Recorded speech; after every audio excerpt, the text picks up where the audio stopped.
Dr. Somnath Batabyal teaches at the Center for Global Media and Communications at SWAS in London. Is also a well-known author and a lover of badminton. Yes, yes. So we are really grateful to you for coming all the way from London to attend the Assam Tribune Dialogue and Memorial Awards, and welcome home. Thank you very much. It's an honor. Yeah. Thank you. Thank you. So I'll begin with a very easy question. From growing up in Assam to working in Delhi as a journalist and now teaching in London, you have inhabited different kinds of worlds, and where do you feel most comfortable or where do you feel most uncomfortable, whatever it is that you want to answer?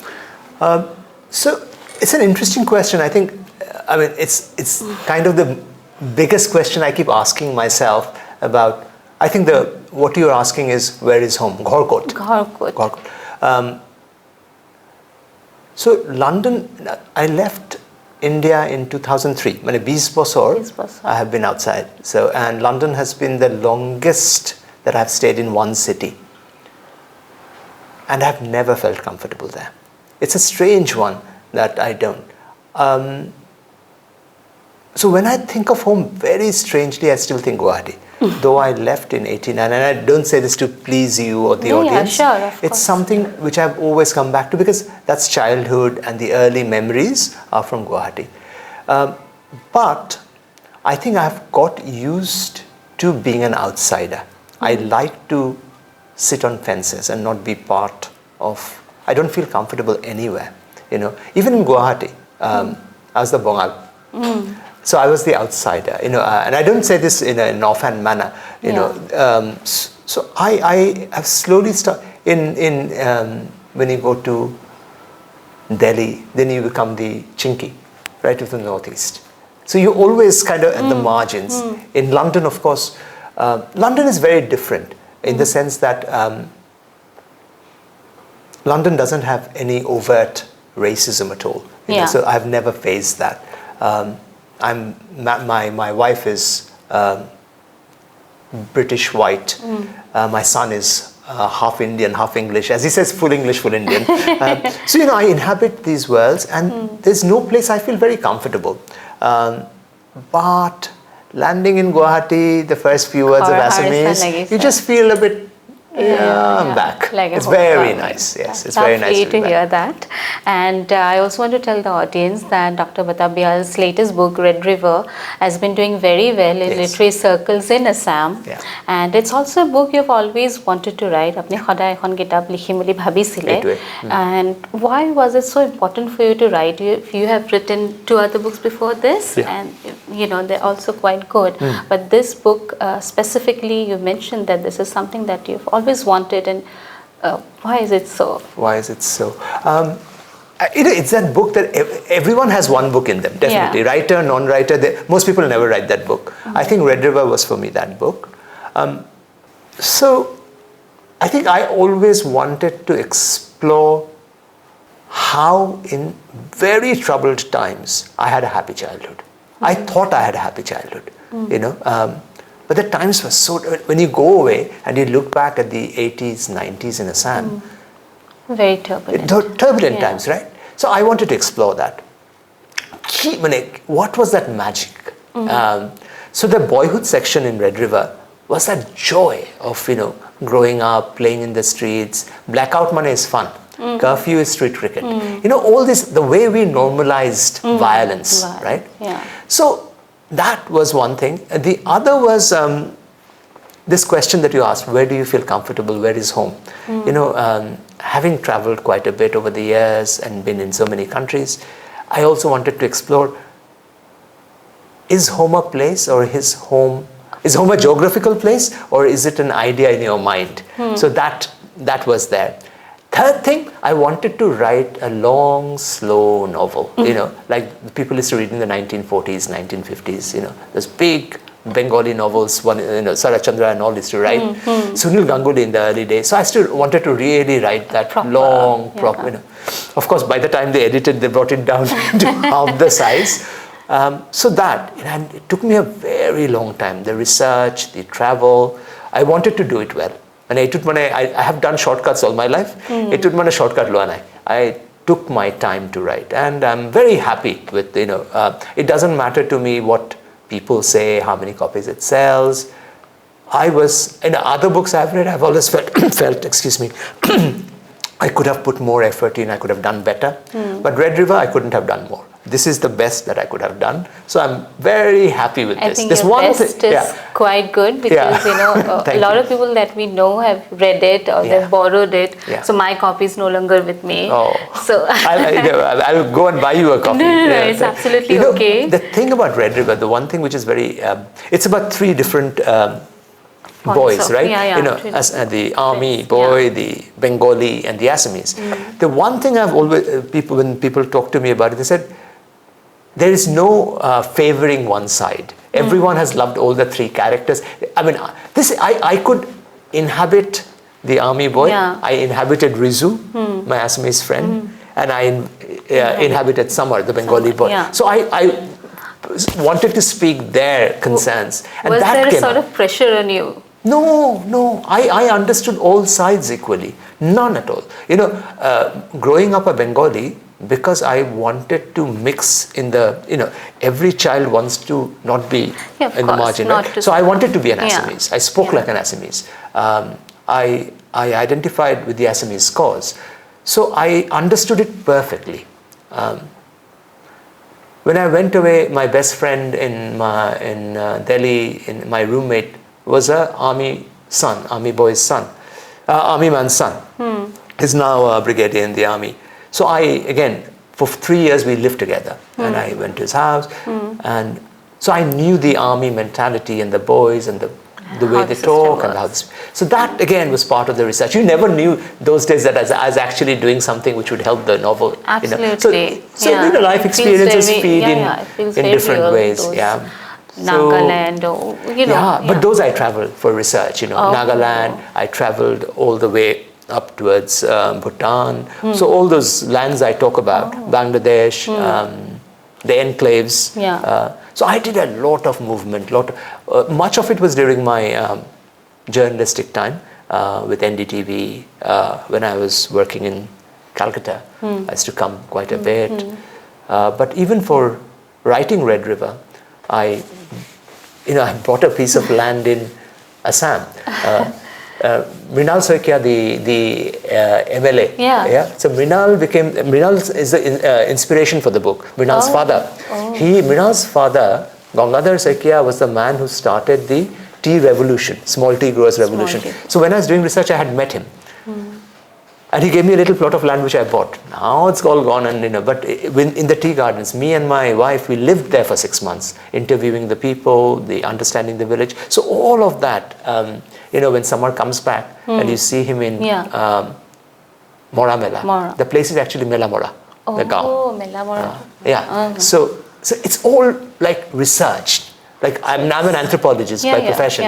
So I took a very anthropological route to understanding. It's a complete ethnography.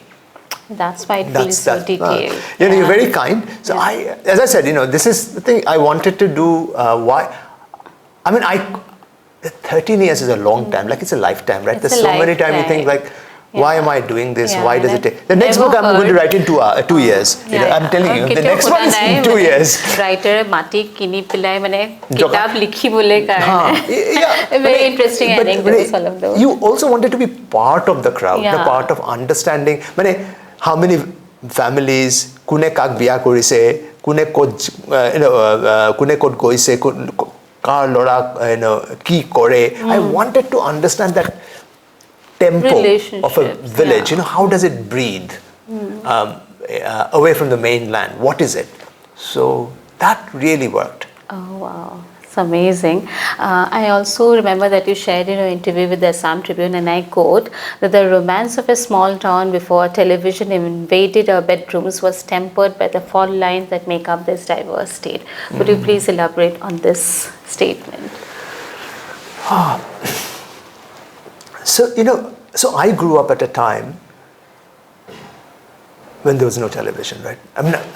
Television came in 1982 was Asian Games, 84. Television came about 88 to my house. So my thing was, how did we have fun? right? So I was very influenced.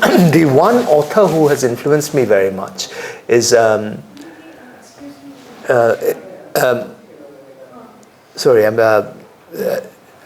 Mark Twain. Yeah. So Mark Twain has, I think we might have to do a cut here. Yeah. But anyways, I'll just start again. So the one author who's really influenced me was Mark Twain. In days before cinema, before radio, how Tom Sawyer, Huckleberry Finn, so I went back to both the books and Mark Twain's writings to kind of get a flavor of childhood again. There was a divide between the blacks and the whites. He's talking about Mississippi in a very difficult times. And then when I started imagining, I understood the fault lines in ours, right? So whenever my Assamese friend, Ribjit Kalita, my best friend, right, he used to sit next to me. He came for the book launch in Guwahati. Every time he'd get upset, I was the Bongal, quickly, right? It was that easy to be distanced.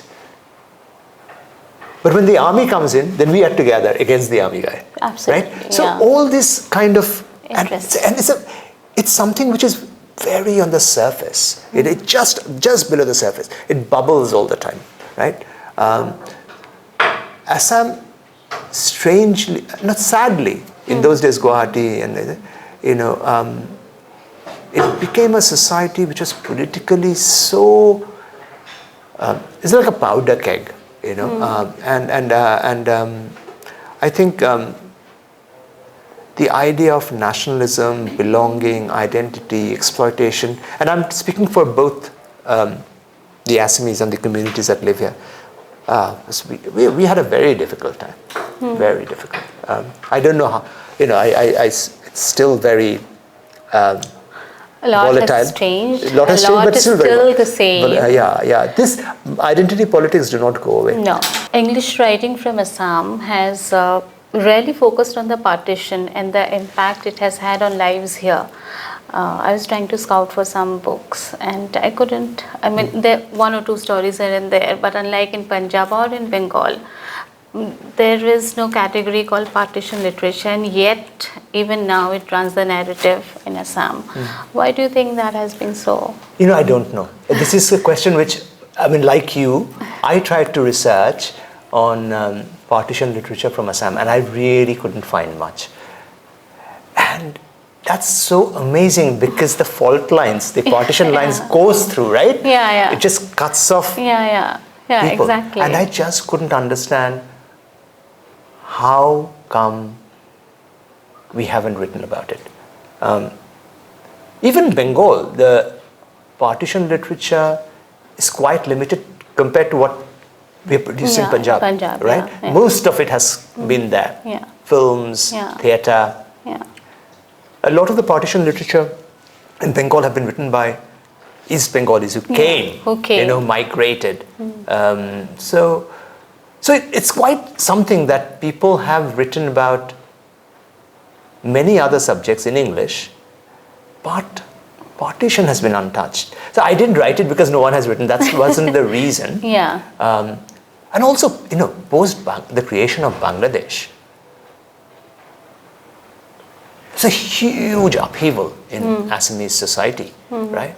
Again, we seem to have not touched that really. Though we have focused on, identity politics. Somehow these things were not in, and I might be mistaken, but I couldn't build up a bibliography which would let me, do some research on that. So yes, that's a strange one. I don't know why. Yeah. I'm very glad to be one of the very few, if at all, if not the only one. So I'm delighted. Okay. And also I think making meaning or writing is not only like an aesthetic exercise, it's also so political in so many ways. Yes. And it has been limited to very few in Assam. Like, very few people write in English, like not only in Assamia, but English are both common hui hai likhe. And also limited to a very certain class. Yes. Why do you think that this will expand in the years to come? Will we see more writers? Will we see more diversity? Will we see voices that are interesting instead of... Right. You've touched the perennial question here. Writing is a middle class profession, right? There's no getting away from it, right? People must have the leisure to write. Very few writers can earn their living by writing alone, right? Very few. So we all have to have leisure time. You also have to be educated. So it's like journalism. It's a middle class profession, right? Exactly. So the diversity of, and this is not only in Assam, it's the world over. It's across the world. Writing and reading are just by its very nature excludes a huge mass of population. That's an intrinsic problem. And therefore, the diversity of views, we can write for the underprivileged, but we are not the underprivileged. And so there's a task of overcoming the self and understanding, and that's why research and empathy and anthropology comes in. Will we see more writing in English? Yes, of course, because even when I was growing up, there was hardly any writers in writing in India. You could name a few, Amitav Ghosh, Arundhati Roy, Vikram Seth, Salman Rushdie. But Salman had already moved on to England. He came from India. So anyway, there were a few, right? So, but look at it now. Publishers, we're publishing 500 books a month from the major publishers, right? So much non-fiction and such good non-fiction. Look at the amount of books which are coming out. Samrat has just written the political memoir of the Northeast, a book on the Brahmaputra. This was unthinkable even 10 years ago, right? Siddharth Deb. So many. Kishala has been writing. Kishala is also a journalist. So there's so many writers now, and it's a joyful time, right? So for people, and I'm sure there's no question that in the next 10 years you'll see so much more writing, both in English and hopefully in Assamese, coming out from here. The young writers. I don't know. Because I live abroad, I don't really know, but I would love to know who is doing what, and I keep in touch. Whenever Samrat writes his book, I'll immediately get it, couriered to my home in London and read it immediately. So I keep in touch, and I'm sure there'll be loads more interesting stuff. Yes, absolutely. Okay. Simpler question: do you have a writing routine that you follow, like for a young aspiring writers? Yeah. So my writing routine is terrible. I get up at 4 in the morning and I write till 7. The thing about writing, and this is only for young writers, is you must write every day. There's nothing called writer's block. You have to write. Even if it's 200 words, write 200 words a day.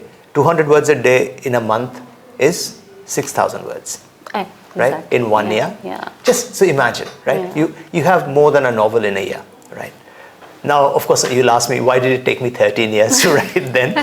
It's because the editing part of it, writing is rewriting. All writing is rewriting, again and again and again. But the thing about writing is, and I get lazy, and last 6 months after the book has come out, I've really not written. But I try and write every day at a dedicated time and keep your phones and your Wi-Fi switched off.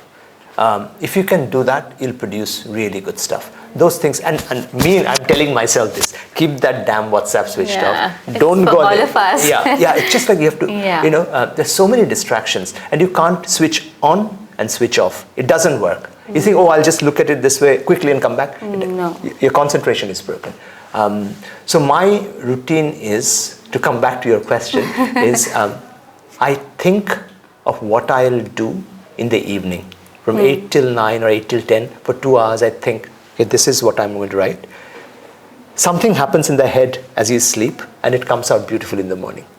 And first thing I do is just finish it off. And once it's done 7 o'clock, then I can start my day. So my day job, my child, school, everything else. All of that. Yeah. So it's just like get it out of the way. Get it out, finish. It's like your meditation. Well, I don't know if it's meditation, but it's something, if you don't do it, then all day you'll think, oh, I haven't written, oh, I've tried. Just done. It's done. And you'll feel so nice.